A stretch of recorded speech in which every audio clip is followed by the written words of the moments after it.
what a guest we've got on the Celtic View podcast this week. A man that came through the Celtic Academy more than 20 years ago, making his debut actually in 2003, and won a couple of league titles and cups along the way. We are joined today by Ross Wallace, who's now, as you can see, sporting his Burnley tracksuit. Ross, how are you? And tell everyone what you're up to these days. Yeah, sorry, I was going to wear my Celtic top, but I forgot to bring it in this morning. But yeah, obviously Burnley Football Club at the minute, working in the academy with the under-18s. It's something I've always wanted to do, work with younger players at this particular level. So, I'm fortunate enough, I'm at a fantastic football club, a club where I spent 5 years in my playing career. So, it's brilliant and loving every minute of it. Brilliant. Have you still got a bit about you? Are you showing the boys the ropes with that left peg of yours? I'm a little bit heavier than I used to be. I certainly don't play as a winger anymore, more of a sitting midfielder, but I do tend to join in every now and then with a lad yet. Well, that's a sign of a good footballer. You can adapt your game and go in a number of positions, so we'll take that. Ross, we're going to go all the way back to the start of your career today, having come through at Celtic. We're going to want to hear all the stories and all the insights of what it was like coming through the academy and making your way into the first team. So why don't you take us back to the start then? Growing up in Dundee, how did the move to Celtic all come about? I was just playing obviously for the boys club team. Started off obviously, and then got picked up for Celtic when I was like 12. And then just went from there. Really, obviously you sign your S forms, and then that's you basically hooked into the youth development at Celtic at the time. I was training in Dundee 3 times a week. Then obviously we'd come through on a Friday night, all the lads from Aberdeen, Dundee, like myself, Shaun, Maloney, Paul Lawson, your lads that went on, had good careers, Michael Gardine, all the northern lads used to come through on a Friday night and meet up with the Glasgow lads. And them used to train Friday night, go to the Celtic game on a Saturday, ball boy at the game, play Sundays. That was pretty much our week from 12 years on. Do you have any good memories of ball boy? And I'm always interested because we've seen like Callum McGregor and Kieran Tierney, pictures of them ball boying at big games in the past. Do you have any memories of any particular games? All the lads wanted to get behind the goal just so they can get on the telly when the goals went in. But ball boying, it was brilliant. For me, I was a Dundee fan growing up, so I went from Dens Park, which is brilliant, to 60,000 Celtic. As a young kid coming from Dundee, so going every match day on a Saturday was magnificent for me. I loved every minute of it. Yeah, that was always an iconic image at that time when goals would go in and the two people behind the goals as ball boys jumping up and down. You can always remember some of the kind of big occasions. So I'll need to look back and see if I can spot you in any of those. So you're in the sort of the satellite there up in Dundee. Then you make the move down to Glasgow full time. So at what age was that? And I can imagine it must be quite difficult at that age, kind of moving away from home as well. Yeah, it was. I've been open. I've said before. I've done a couple of podcasts before. I've just said that move from Dundee to Celtic, it probably was the making of me as I got older. As I moved away from home to England to go and continue my career after I left Celtic. So, but that initial period, I had to grow up quickly. It was moved from Dundee to Glasgow and Diggs for the first couple of weeks. I really struggled away from home. But the club were brilliant. They were let me go home a few days every now and just to have that little settling in period to start off with. But that's why I kind of fell in love with the club, because that family sort of the ethics of the club, that's why I fell in love with the club right away. I just felt like home, felt like a real family club. And I knew that from the start, but obviously having that initial period where I was kind of homesick, and having obviously all the help from people inside the club, people that you probably don't even know of, just helping you, moving away from home was brilliant. Who were the players in your digs at that point? I take it, did you share it with other players? Yeah, there was obviously when I first moved, obviously Liam Miller, Michael Doyle. They were the older lads. They were moving out as the young lads moved in. Obviously myself, Michael Gardine, Paul Lawson, who went, and obviously Shaun Maloney was a bit older. He had moved on as well, out the digs. But It was a good laugh. Once the lads are in the digs, and you feel for the house parents sometimes, having to put up some young lads coming into the house, into the digs. But no, we were respectful. But you can imagine, 3-4 young lads, coming into the house. Some of the antics, it was quite fun. Yeah, because I've never spoken to Michael, or I don't know him at all, but I've always heard that he was always a character, even at that early age as well. So, as you said, was it always quite a struggle for the people looking after the four of yous? Yeah, it was just things though. We used to do 1v1s in the living room, 2v2s, and the lads just nailing each other, 2-footing each other, sizzle tackle. Surprised somebody never got a bad injury. But it was just wild, just little stuff like that, just carrying on. But it was such a good laugh, especially being away from home, being with other lads who have come away from home as well. So we were all stuck together. Obviously we never got to go home much either. So when we went full time, we used to go with the first team with Clarkey and do the kit every away game. There was one of the lads, from Dundee or Aberdeen. There was the Glasgow lads done it a few times, but they were able to just go home. They were only 20 minutes down the road. But we have got the experience of going away from home, Tynecastle, Fir Park with the first team, with Clarkey, cleaning the boots, picking up the slips and cleaning dressing rooms and that. But it was amazing. It was an unbelievable experience.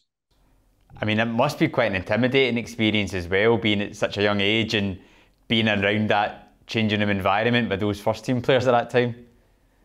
Yeah, it was. It was obviously Martin O'Neill time, that era. So with Larsson and Sutton, Hearts, and Lambert coming in.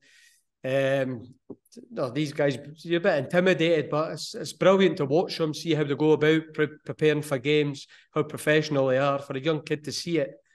Looking back now, it was a brilliant experience as a young lad to see those kind of players, how they prepare for games. And they involved you as well, they tell you to go and get stuff, cups of tea, all that sort of stuff. You basically just run around after them, getting them prepared for the match. Would any of the players in that team pull you up if their boots weren't perfect or something wasn't right? Yeah, I remember once, one of the lads stitched me up in the boot room. I remember Paul Lambert, brilliant. He was brilliant with the younger lads. I remember he used to clean his boots himself, polish his boots himself. He used to have the Diodora sign, and never used to like his Diodora sign dirty or a mess. And the lads went, "Oh, you're on Lambo's boots. Pass me his boots." And I had the dubbing. They were polishing Lambo's boots. The lads have stitched me up big style. And then he comes in, face like thunder, looking for who's done his boots. And I'm hiding away in the corner. He's got me in the boot room to give me a bollocking. But all these things, these are you look back at these experiences, and you laugh about it now, but they're brilliant, you know what I mean?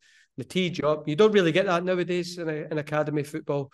The cleaning the boots and stuff, it's hard to get that. Lads don't do boots now. They don't all those jobs that you used to do. You don't really get to do that now. But I thought it was the making of young kids these days. They should be doing it, in my opinion.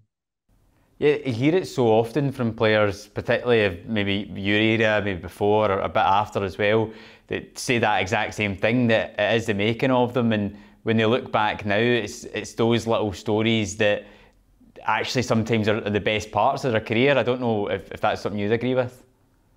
Yeah, that's exactly what it is. Don't do it now.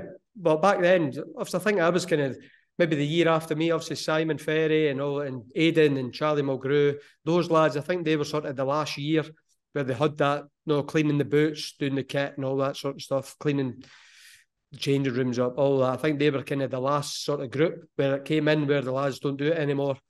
But just to have that bond with the first team, even they're throwing their slips at you, they're throwing their dirty shorts at you. But then you get talking to them, they actually start talking about the game, talking football to you, about how you could get better and stuff like that.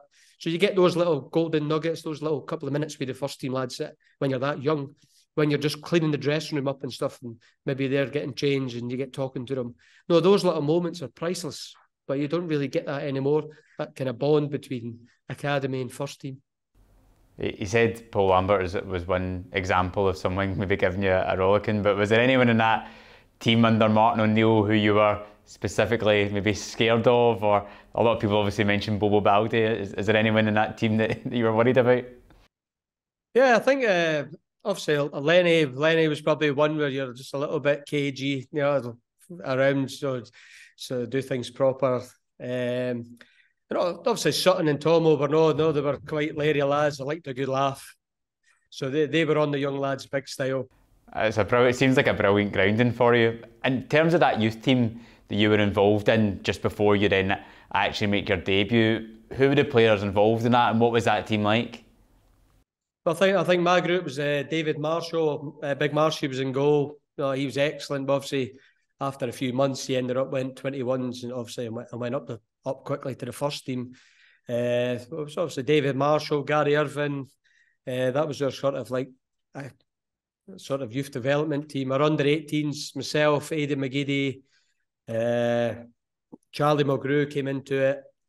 No, we had lads who have played, went on to have good careers, in Scotland or in England. But obviously, the standout ones, probably McGeady was probably the one who's went on and achieved, and Big Marshy as well, went on and achieved loads of success. What do you think about that Celtic team, those youth teams at that time, as you mentioned, some of the names there? We produced so many players. Why do you think that was? I just think we had a lot of players who had a lot of hunger, a lot of desire. Actually, we like to laugh and a joke, but I think it was driven into us from the very beginning. No coach like Willie McStay, Tommy Burns, Kenny McDowell, all those lads. No, when training started, and it came from the first team as well. No, when we got the opportunity to go up and train with the first team from Lambo and Lenny, they like a laugh and a joke, but when training starts, there's no messing about. We're training. You know what I mean? Obviously, some of the training was harder than games sometimes, because the lads are just firing into each other. But I was just so competitive. I think we just drove each other on. And that was it. Obviously, I remember me and Aiden were so competitive. We used to really battling 1v1s. We 50-50'd each other one day, and both of us got injured. I remember both of us sitting in the treatment room right, we can't be doing this every week. You know what I mean? So it was just so competitive to win. And I think that drive, and it came from Tommy and Willie, and just that winning mentality that you've got at the club. You mentioned Tommy Burns there. I think anyone that came through the youth system at Celtic around that era and years after has a special mention for Tommy. Just tell us what he was like with you, because he seemed like such a special person. Yeah, he was. He was amazing. I had one time, obviously, we were getting the train back to Dundee, and all the trains went on strike. And Tommy obviously got all the lads in the car and drove us back to Dundee himself, just to drop us off where mum and dad's at a meeting point. And just little things like that. He drove 2 hours to drop us off, to drive 2 hours back to Glasgow because the trains were off. Just little things like that, he was just a brilliant person, and the way he trained as well. Sometimes he should join in training, Tommy, as well. Little ones round the corner. He loved joining in. 5-a-sides and that. He's probably better than half of our squad, to be fair. And then you start to kind of make your way, Ross, into the first team environment we're talking about there, and getting closer to a debut. But I'm always really interested to find out what it's like when you start to train with the first team for the first time. Talk us through what kind of Martin O'Neill's training sessions were like, and what it was like to be inside that group. I think the training sessions were short. Listen, the team picked itself every week. That was an unbelievable squad. And obviously, as a young lad, just to be around it, that team was an unbelievable experience. Obviously, at that age, I was 16, 17 when I went to train with the first team. And just that experience, watching them training every day and how they went about training. It was quite an intimidating. If you didn't back yourself on the ball and stuff like that, you'd get found out quickly. Because you had to shift the ball quickly. You had Big Bobo, Jos Valhaeren, Big Mialbe. If you're taking 2-3 touches, they're going to stick you, on the next pitch. So you had to be sharp with your touch. Young Viol used to be interesting every Friday. Those were tough games. You had to move the ball quick. Little 7-8 sides. Young Viol, no, those were tough games, playing against Henrik and Big John and Sutton up front. And, no, we had good players at the time, technically good players at the time, but no, we struggled physically to match those lads. Those young v olds games, would they get pretty feisty, particularly if you were maybe in the winning side? Would they take that well?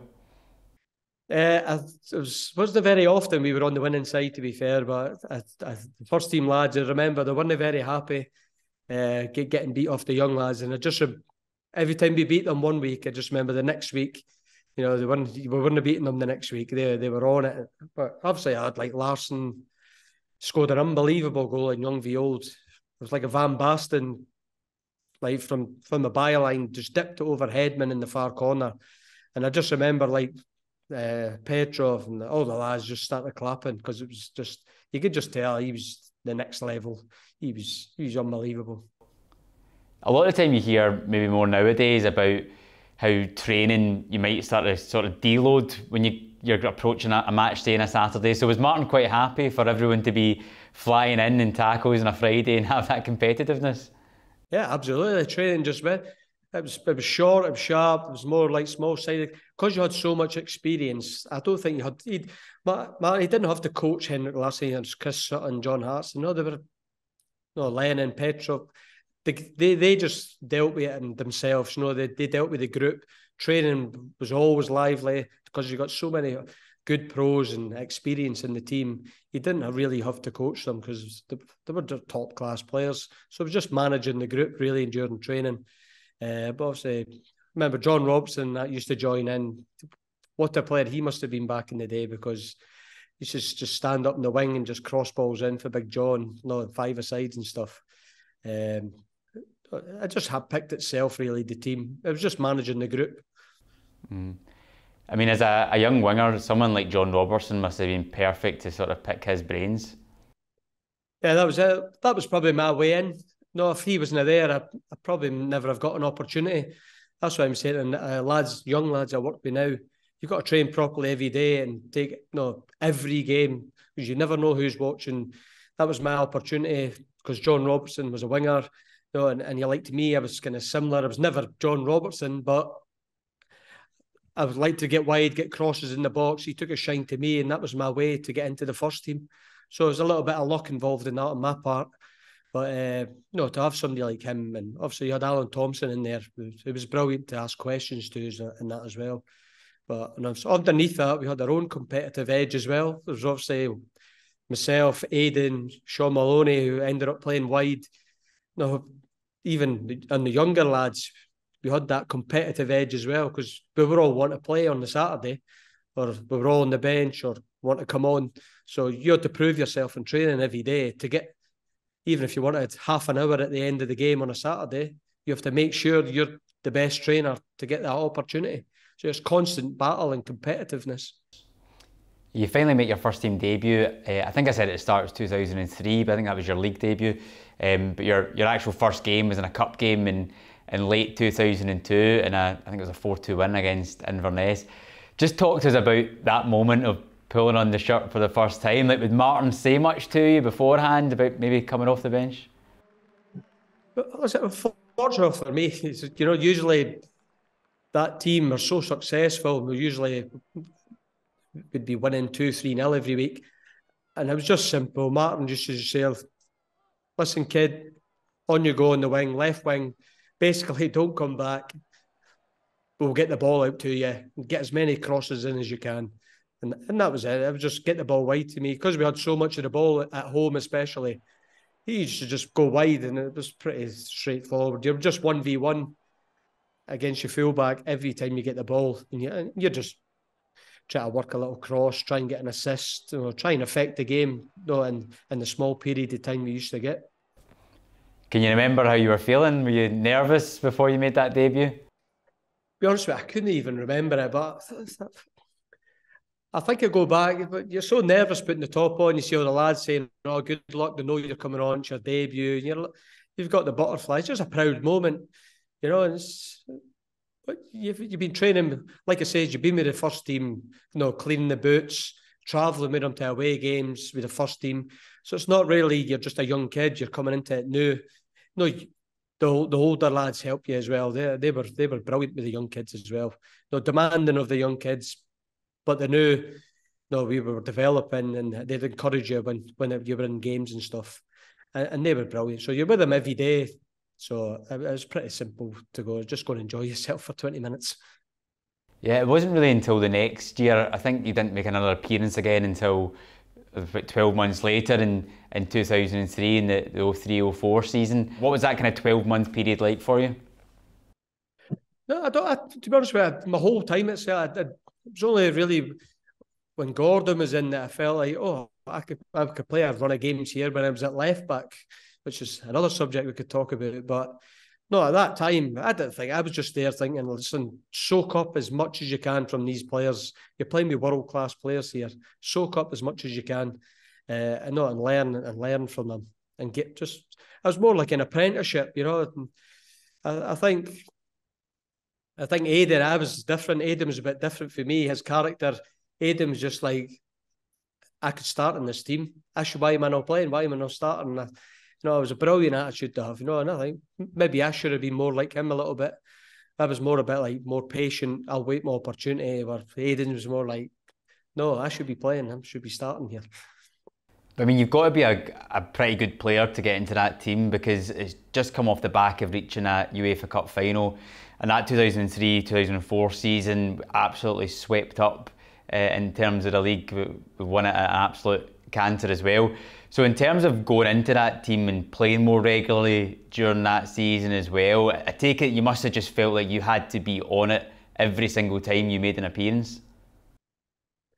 Yeah, and that was it. No, and training every day. When you played in the youth team or on the reserves at the time, as I got a little bit older, you're playing the reserves. You're just constantly trying to impress and training and games, just so you can get that opportunity on a Saturday. You might only get 20 minutes, you might get half an hour. But, from that week leading up, people think, they've just chucked him on for 20 minutes. But no, that 5-6 days before that, I've had to fight to get on the bench, because you've got that many players looking to get an opportunity to get on the pitch. I mean, it's hard enough for a youth team player to fight to get into the team with all the sort of first team regulars, but as you mentioned, you were fighting against Aiden McGeady and Shaun Maloney coming through at the same time. It's quite a kind of unparalleled bit of success for the club to have these three extremely talented wingers coming through at once. Yeah, that's it. Obviously, above that, Alan Thompson and Nakamura came in. Stephen Pearson came in, played left. No, but that's the way it should be. You're at Celtic Football Club. That's that demand to win every week. You need these players, and you need that demand on training. And then obviously that shows on the pitch, and it's showing now with the squad. The team I've got now, they've got an abundance of talent, and that's why they're so successful, because they know if you have a bad performance, you'll not be playing the next week. Do you have any kind of memories of that 03-04 season? I think you scored your first goal in a win against Dunfermline, then later on in the season, the last game, the Scottish Cup final, again against Dunfermline, you come off the bench. Did anything sort of stand out for you in that season? I think those two moments you just mentioned were probably the ones that stood out. I think I came on, had a little drink, and had the ball across the keeper into the far corner, but I can't remember. I think it was Sutton that slid me in. And I look back now at the highlights, the clips. I think a ball went to Henrik, into Sutton, and he slides me in to score. And I'm just thinking, like, I'm on a pitch with Henrik Larsson and Chris Sutton, and they're coming over celebrating me after scoring. And I was only 17 at the time. I think it was 17 at the time anyway. I was like, those, you look back and pinch yourself at those moments, but at the time you just go with it. But looking back now at the highlights, I wasn't sure about my sideys. They were a bit interesting, but I look back at that team. It was a privilege to play with those players. And to come off the bench in a Scottish Cup final as well, and I think you played about 30 minutes or so. Is that something you expected? Do you remember that final? Yeah, I remember like yesterday. Yeah, it was one of the best moments I say in my career. It was just like, I remember getting the shout, the nod down the pitch, and I was warming up with a few lads, and the lads are going like, "It's you," and I'm like, "Can't be me. I'm 17." I can't remember what the score was at the time. I think it was 1-0 or something. I was like, "Can't be me." Then obviously, boom, there you go. Before you know it, you're stripped. I think just before I came on, we scored again. I might have been Henrik. And then obviously I managed to came on. And I think I got an assist for, I think Stillian scored, cut back for Stillian. And ended up playing against Lee Bullen, was playing right back for Dunfermline. He was my first team coach at Sheffield Wednesday later on in my career. So I used to have a laugh and joke about with him for that final. But no, like again, it was a brilliant experience. And just the celebrations after, I can't remember, it was an Oasis song. I just remember like it was yesterday. Oasis song playing, and we're just going round, with the trophy, with that group of players as well, that experience, and the fans are singing "You'll Never Walk Alone" in that. So I look back now and I go, people give their right arm to be on that pitch and do what I've done there. So, I'm proud of it. I can remember it like yesterday.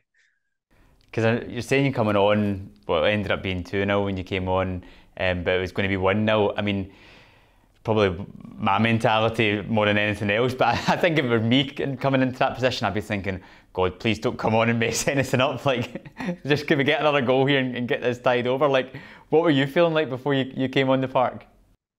Probably exactly what you just said there. I was probably thinking, don't come, I hope we don't lose this, and I've just came on. No, that was quite simple really, because we were in the ascendancy. I think Dunfermline played well that day as well. But you just knew, obviously, I think Henrik scored, or that was in one of the other finals. It was just basically get the ball to Henrik and he'll keep the ball, work a bit of magic, and you'll maybe get slipped in wide and just go and try and create something in the final third, really. Unfortunately for us, we managed to get the win, and what a day it was as well. Brilliant. Do you remember anything sort of after those cup finals and league wins? What were that team like? Would they go out? I don't, to be honest with you, I cannot remember. I think we did go out. I think I was young at the time, so I was back in my bed with a cup of tea. I think I was only 17 at the time, so I remember going back to Celtic Park and all the fans were there. You just see the size of the club. Even the fans that never got into the stadium, the bus back from Hampden back to Parkhead, and you got thousands waiting for you, on the bus, and just to experience that as well.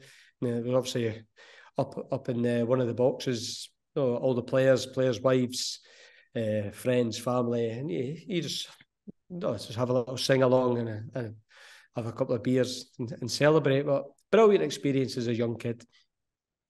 Yeah, it's amazing. That's what it's all about, isn't it? Playing for a club like Celtic and winning trophies. And then going into the next season, 2004, 2005, you kick-started the season off in brilliant form. I think you scored a hat-trick in the September time in a game against Falkirk. What are your memories of that? Yeah, brilliant game. So I think I knew it was starting 2 days before it. I think I got the heads up. A few of the young lads were playing. Myself, McGeady, I think Lambo played that day, so we had that experience in the middle of the park. He was brilliant as well to see him, the way when you're on the pitch starting, how he prepares, and he was brilliant with the young lads. I must say that Lambo was fantastic with the younger players, just calming them down, talking them through what was expected of them on the pitch, and just helping you, giving you that freedom just to go and play your game. Because you're obviously on that pitch because you've got some kind of talent. Obviously myself, McGeady, all the younger lads, you're there for a reason because you've earned it. So just go and enjoy the occasion. Fortunate for me, I managed to get a hat-trick. I think we just found out, I think my missus was pregnant, so at the time. So that was a good experience getting a hat-trick. Yeah, 100%. Not many people can say they scored a hat-trick for Celtic. I mean, that season, obviously, we win a Scottish Cup at the end of it. We had the disappointment of the last game of the season as well, and then Martin leaves the club. Was that a shock to you when you found out that he was leaving? Yeah, it was a shock. It was my first experience as having a manager leave a football club when you're involved in like a first team setting. So it was kind of a strange experience for me. Probably. Obviously, because I was heavily involved every week, playing week in, week out. So, like Lenny and Lambert, I probably would have hurt those lads probably more. But obviously, Martin gave me my opportunity, to play for Celtic and my debut and stuff. So, later down the line when I moved to Sunderland, no, he phoned me and wished me all the best and wished me good luck, which was brilliant as well. So, no, I've got fond memories of Martin, and I appreciate everything for him giving me my debut as well. So that summer in 2005, Gordon Strachan comes in as manager. What were your thoughts and your expectations when he was coming in? Was it kind of almost a clean slate for you, were you thinking? Yeah, it was. It was chalk and cheese, really. Gordon was more hands-on on the pitch, no tactical. Obviously, I think Gary Pendry was there, took a bit of training, but a bit more hands-on on the training ground, on the tactic side of things. To be fair, I think he involved me in some of the games, Gordon, so he must have seen something in me to keep me around the first team squad. I managed to get a few games. I think he ended up playing at left back, which was a bit different for me. I've never done that before, but I could see he's thinking of it. We had so much of the ball, especially at home. You're playing left back, you end up playing as a left winger anyway because you've got so much of the ball. But obviously, at times when I did play left back, balls to the back post and just little things that obviously because I'd never played there before, but you could see what he was thinking of just trying to get me further forward and up the pitch. But one of them, I was not too sure. But you just got on with the job. You get told to do a job. When you've got asked to play for Celtic Football Club in any position, you don't say anything. You just got on with the job and just do it. That getting that opportunity. Yeah, is it right in that pre-season that in one of the first games that you ended up getting taken off after like 30 minutes or so? Because I imagine you might have been a bit worried at that point in time, but then you're obviously going to play quite a lot of games. So talk us through that. Yeah, I think Gordon laid the marker on us a couple of times. I think we played some Austrian team away, and we were having a stinker down the left-hand side. I think they were getting in every time. One of those games where it was a pre-season game, making excuses for it. But hold us off after 30 minutes. I think it was me and was it Charlie Mulgrew? I'm not sure. It was me and somebody else. We got hauled off after 30 minutes.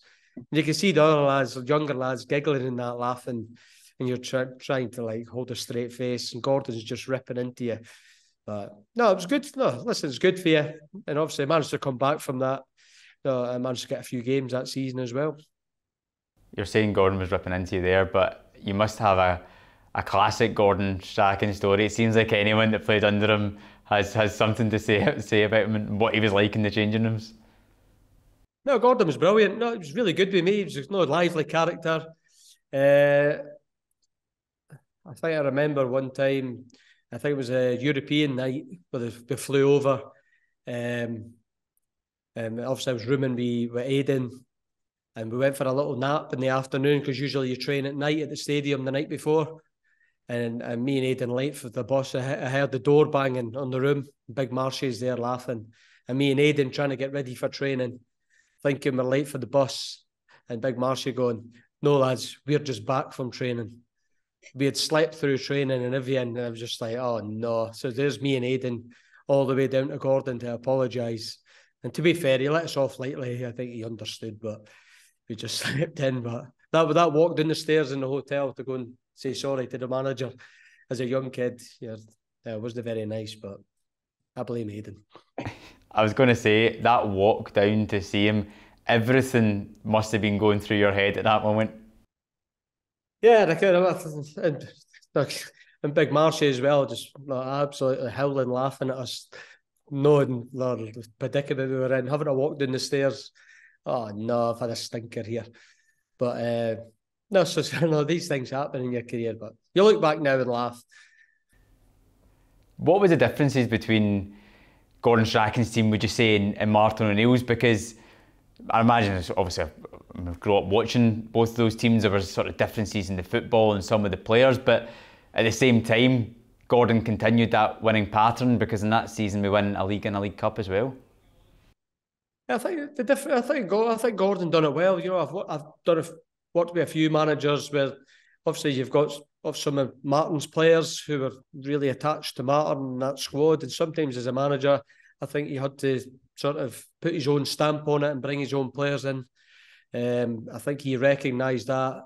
And eventually, I think Big Sutty and that left. I think Tomo left. All these sort of the lads who were so successful under Martin. I think he recognised he needs to sort of put his own stamp in it and get his own players in. So you have to respect him for that. He knew what he wanted and he went after it. And Gordon got some success as well. And in terms of sort of standout moments in that season, again, what stands out? A few that come to mind. I remember the game Shaun Maloney scores against Rangers in the derby here and in the cup. Obviously we go on and then we lift the League Cup final that season against Dunfermline, and you starting that game as well. I imagine that's maybe one of the highlights. Yeah, I think that was the Jimmy Johnstone final as well, where we had the number 7 on the shorts and that. So that's another game. You look back and pinch yourself. We ended up winning. I think Roy Keane played that day as well. So and he ended up. I think it was either that summer or the summer. I think it was that summer. He ended up getting the Sunderland job, and then that's when I moved to Sunderland. He took me down there, but just playing with Roy Keane, and that was it. I ended up going to Sunderland. But that final, the Jimmy Johnstone final, wearing the number 7 shorts and that, and then winning the cup. For him really, and that occasion was brilliant as well. It was an unbelievable experience. Roy Keane, you mentioned him there. Your first impressions when he came into Celtic? Yeah, it was a bit of a strange one actually, because we obviously thought he'd have that connection with the older players, but he never came right in. Right in with the younger lads. I think he came into our group. I think like Big Steve McManus, Big John Kennedy, all the younger lads, ourselves, and used to drive to Barrowfield. And he used to jump in the car with us to go to Barrowfield to go to training. You'd think you jump in with older, experienced lads, not the young lads. So you'd be there and you're in the Corsa and your little Volkswagen Polo, and you've got Roy Keane sitting in the back. Just those little pinch yourself moments. But he was brilliant with the young lads. Always in the gym. Obviously the younger lads got up in the gym doing their sessions with Jim Henry at the time, and Roy used to join in. Just a totally different character what you see on the TV. Did you ever see anyone get the stare or the glance from Roy Keane at any point? Or was he quite calm when his period at Celtic? What was he like? I think he was quite calm. Yeah, he was. Obviously, when I moved to Sunderland, I seen a few people get the wrath, Keno, but at Celtic, I think he was quite subdued. He was quite laid back. I think he ended up picking up a calf injury or a hamstring. I don't think him and Gordon seen eye to eye, but I think I think he wanted to fulfil that. Playing for Celtic, because obviously he was a Celtic man. I think his family were Celtic, a Celtic family. So I think he wanted that experience of playing for the club. In terms of like younger lads, when he came in, he was brilliant for us. He attached himself to us, which was kind of strange. You must have left a good impression on him, because at the end of that season, Celtic have obviously won the League Cup, we win the league, but then you leave to go to Sunderland and to join Roy Keane as well. So just tell us a little bit about your decision behind leaving Celtic and joining Sunderland at that time and going to work with Roy Keane. Well, that was it really. I had an opportunity to go on loan in Scotland as well at a few teams. And then obviously I got the phone call with Sunderland, and I knew it was a massive club because my agent at the time was a big Sunderland fan. So obviously he was telling me, and I knew Martin was a Sunderland fan as well. And obviously the chance to work with Roy Keane when he phones you up, and he's a new manager. It was just an exciting project that was building. Obviously with Niall Quinn as well going in there. You knew they were going to sign some good players, and we were going to have a go at getting to the Premier League, which we actually eventually did. But you couldn't have turned down that opportunity, and that was it. And obviously, first day when I went down to meet him in Sunderland to sign, I walked in, and obviously we've got this thing of Roy, obviously quite stern, straight faced all the time, but he loved a laugh and a joke as well. He had that other side to him. And obviously he walks in the living room, asks if they want a cup of tea, blah, blah, blah. And then obviously he's got a high chair sitting up there and just try to put me in the high chair. Just little things like that, just little one-liners, little jokes. He was brilliant. It just settles you right away. and obviously went on to have a successful season that season.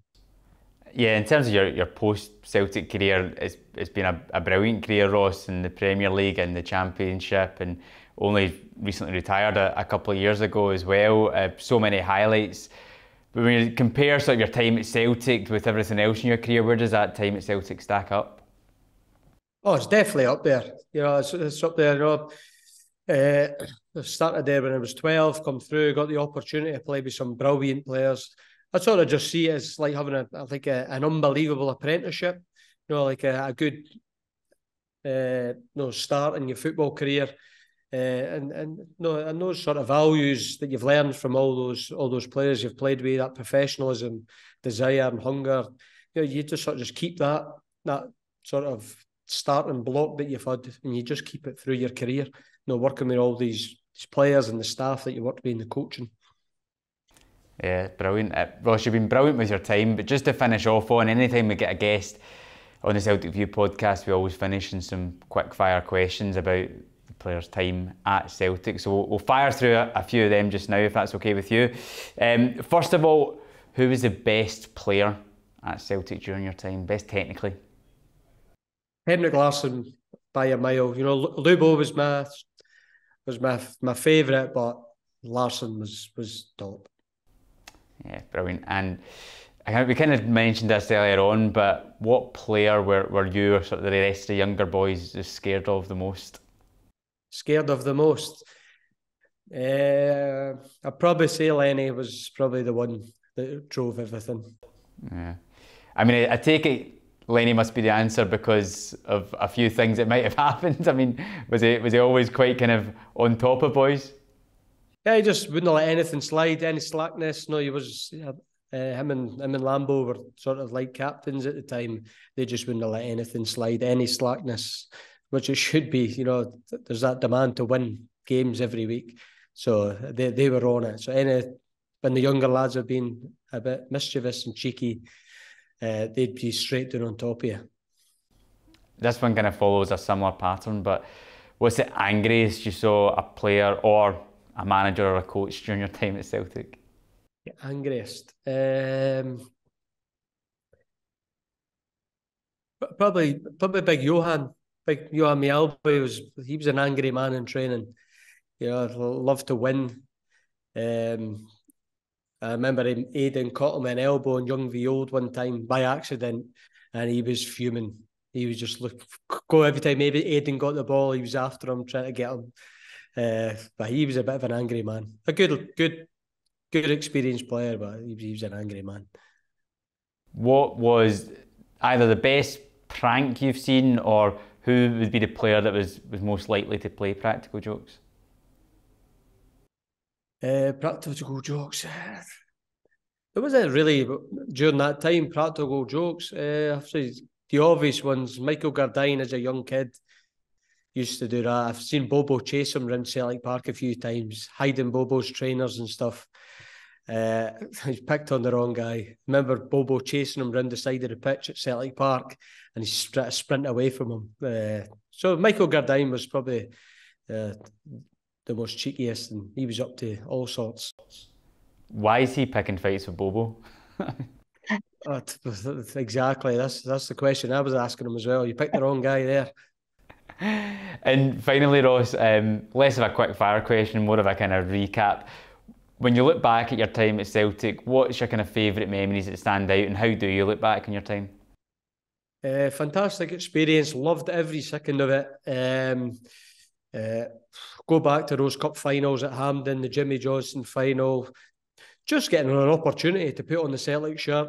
People that give their right arm to do that, and having the opportunity to play with the players that I actually got to play with, and the managers I got to work under, and all the coaching staff. From when I became full time at 16 right through to when I left, it was just an unbelievable experience. It's a brilliant club. I watch every game every Saturday. When I'm in the house. It's a club I follow religiously, and it's just a brilliant experience, and I loved every second of it. Superb, Ross. That's always brilliant to hear. Thank you so much for joining us on the Celtic View podcast. You've been brilliant with your time, and all the best at Burnley. I'm looking like we're going to see you guys up in the Premier League next season as well. So fingers crossed for you, and thank you so much for joining us. Thanks very much. Thanks, Ryan.